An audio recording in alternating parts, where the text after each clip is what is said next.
চালিয়েছে। যে যাই বলুক, আওয়ামী লীগের যারা সমর্থক আছেন তারা কী ভাবেন আমি জানি না, কিন্তু আমি এটা মনে করি আওয়ামী লীগ দুঃশাসন চালিয়েছে। আওয়ামী লীগ একটা স্বৈর শাসন চালিয়েছে। আওয়ামী লীগ মানুষের বাক স্বাধীনতা কেড়ে নিয়েছিল, মানুষের ভোটের অধিকার পর্যন্ত কেড়ে নিয়েছিল, ভোটিং সিস্টেমটাকে আওয়ামী লীগ ধ্বংস করে দিয়েছিল। এগুলো সত্য, আমি মনে করি, এটা আমার মতামত। এতে যদি আওয়ামী লীগের কোনো অনুরক্ত আমার ওপর ক্ষুব্ধ হন, কিছু করার নেই। আমি যেভাবে ভাবি সেভাবেই বললাম। কিন্তু তারপরেও আমি মনে করি এর জন্য মূলত দায়ী আওয়ামী লীগের নেতৃত্ব। যারা আওয়ামী লীগকে লিড করেছেন এই 15 বছর তারা দায়ী। আওয়ামী লীগের যে অগণিত নেতাকর্মী সারা দেশে ছড়িয়ে ছিটিয়ে আছে, অগণিত, তারা নয়। তাদের মধ্যে অনেককে আমি দেখেছি, অনেকের সঙ্গে কথা বলে জেনেছি, তারা আনহ্যাপি ছিলেন। এই ধরনের ভোটাধিকার কেড়ে নেওয়া, ভোটিং সিস্টেমকে নষ্ট করে দেওয়া, এটাকে তারা সমর্থন করেননি।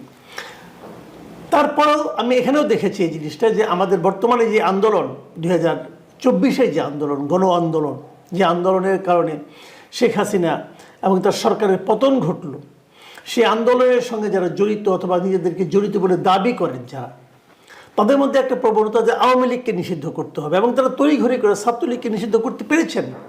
এখন তারা আওয়ামী লীগকে নিষিদ্ধ করার একটা প্রক্রিয়া তারা কিন্তু হাতে নিয়েছেন, এবং যদি আওয়ামী লীগ নিষিদ্ধ হয়ে যায় তাহলে তো আওয়ামী লীগ নির্বাচনে আসতে পারবে না, এটা বাস্তব। কিন্তু দেশের বড় রাজনৈতিক দলগুলোর মধ্যে এখনও আমি দেখিনি যে আওয়ামী লীগকে নিষিদ্ধ করার জন্য কেউ কোনো দাবি তুলেছেন, কি জামাতে ইসলাম, কি বিএনপি অথবা অন্য কেউ। এমনকি সরকারের মুখ থেকেও আমি কখনো শুনিনি যে তারা আওয়ামী লীগকে নিষিদ্ধ করতে চান। সর্বশেষ আজকে দেখলাম যে প্রধান উপদেষ্টার প্রেস সচিব শফিকুল আলম, তিনি আজকে রোববার দিন, আজকে রবিবার, রাজধানীর প্রেস ইনস্টিটিউটের আয়োজনে কৃষি সাংবাদিকদের একটা প্রশিক্ষণ কর্মসূচির উদ্বোধন করতে গিয়েছিলেন। সেখানে তিনি কি বলেছেন আমি আবার আপনাদের পড়ে শোনাই স্পষ্টভাবে, ওনার কথাটা হুবহু। তিনি বলেছেন, দল নিষিদ্ধ করার কোনো ইচ্ছা অন্তর্বর্তীকালীন সরকারের নেই। রাজনৈতিক দলগুলোকে এই বিষয়ে সমাধান করতে হবে। তবে আওয়ামী লীগ জাতির কাছে দুঃখ প্রকাশের পরিবর্তে অবিরত মিথ্যা তথ্য প্রচার করছে। আমি এই শফিকুল আলম সাহেবের এই 3টা বাক্য দিয়ে একটা আলোচনা করি। প্রথমত, দল নিষিদ্ধ করার কোনো ইচ্ছা অন্তর্বর্তীকালীন সরকারের নেই। এটা নেই যেটা আমরা টের পেয়েছি, এবং ওনার মুখ থেকে আরও একবার উচ্চারিত হওয়ার কারণে আমি ওনাকে ধন্যবাদ জানাচ্ছি, যে এটা আসলে এই নিষিদ্ধ করার ইচ্ছা থাকলে অথবা নিষিদ্ধ করা হলে দেশে একটা এলোমেলো পরিবেশ তৈরি হতো।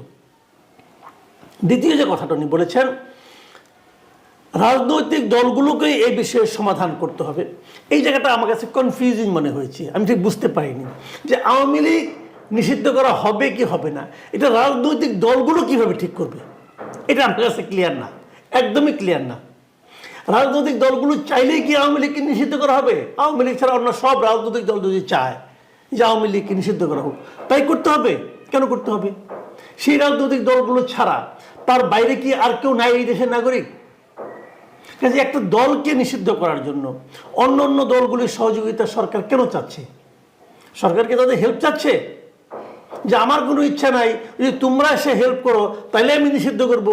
ভাই, এই ধরনের কথা বলে তো কোনো লাভ নাই, এগুলো তো কোনো কথা হলো না। এবং এগুলি খুবই আপত্তিকর অ্যাটিচিউড আমি মনে করি, এটা হওয়া উচিত না। অন্যান্য দল চাইলেও আমি মনে করি একটা রাজনৈতিক দলকে নিষিদ্ধ করা কোনো গণতান্ত্রিক কাজ নয়। 3 নম্বর যে পয়েন্ট উনি বলেছেন, যে তবে আওয়ামী লীগ জাতির কাছে দুঃখ প্রকাশের পরিবর্তে অবিরত মিথ্যা তথ্য প্রচার করছে। ওনার এই বক্তব্যের সঙ্গে আমি খুবই একমত। আমি নিজেও মনে করি আওয়ামী লীগ যদি দেশের রাজনীতিতে জনগণের মনে যদি ফিরে আসতে চায়, তাহলে আওয়ামী লীগকে তার কৃতকর্মের জন্য অনুশোচনা প্রকাশ করতে হবে। তাদের কৃতকর্মটা কি তাদেরকে ব্যাখ্যা করতে হবে।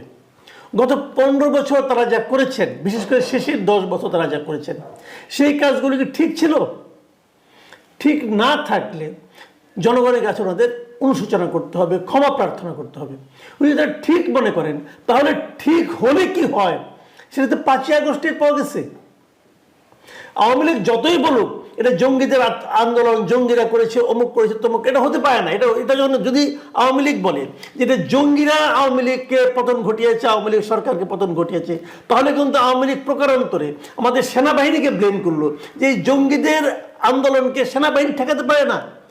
একটা রাষ্ট্রের জঙ্গিরা কি এত পাওয়ারফুল যে তারা সেনাবাহিনী তাদেরকে ঠেকাতে পারে না, পুলিশ তাদের ঠেকাতে পারে না, র্যাব তাদের ঠেকাতে পারে না? এটা কি হয়?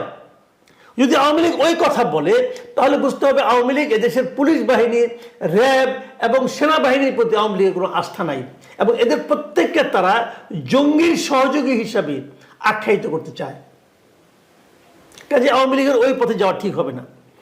আওয়ামী লীগের বলা উচিত যে তারা গণরোষে, গণ আন্দোলনের মুখে, গণ অভ্যুত্থানের মুখে তারা তারা পদত্যাগ করেছে, সরকার ভেঙে পড়েছে, তারা চলে গেছে, সবাই চলে গেছে এবং পালিয়ে গেছে। এই পালিয়ে যাওয়াতে অনেকে আবার মান অপমান বোধ করেন যে হ্যাঁ আমার নেতৃত্ব পালায় নাই, তাকে তো পাঠিয়ে দেওয়া হয়েছে, তাহলে ফিরে আসেন না কেন? ফিরে তাহলে তো ওনার মন্ত্রীরা কই? ওনার মন্ত্রীদেরকে পাঠাই গেছে, তারা কেন পালাইলো? তারা থাকে না কেন? দলের নেতারা কোথায়? কোন একজন কেন্দ্রীয় নেতা, জেলা পর্যায়ের নেতাকে পাওয়া যাচ্ছে না কেন? তারা পালায় নাই? সব পালাইছে। কেন পালাইছে? কারণ তাদের মনের মধ্যে অপরাধ বোধ কাজ করেছে।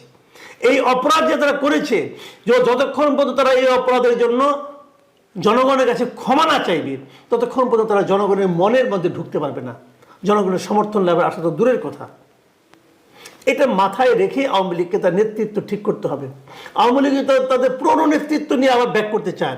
অনেকে বলে আনন্দ পান, এক ধরনের উচ্ছ্বাস প্রকাশ করেন, বা এটা দূরে দূরে থেকে সব করা যায়, ফিল্ডে এসে দেখেন আপনার সে অবস্থা নাই।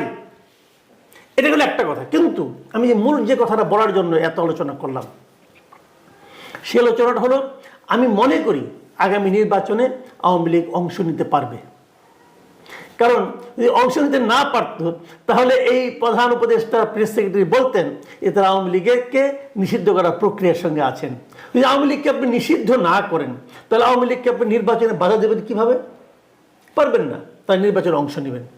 প্রশ্ন হবে, যে কথাটা ওনারা বলেছেন যে আওয়ামী লীগের যারা যারা মানুষকে খুন করেছে, যারা যারা এই রক্তপাতের সঙ্গে জড়িত ছিল, প্রত্যেকের বিচার করতে হবে। আমি কিন্তু এর পক্ষপাতী, প্রত্যেককে বিচার করতে হবে।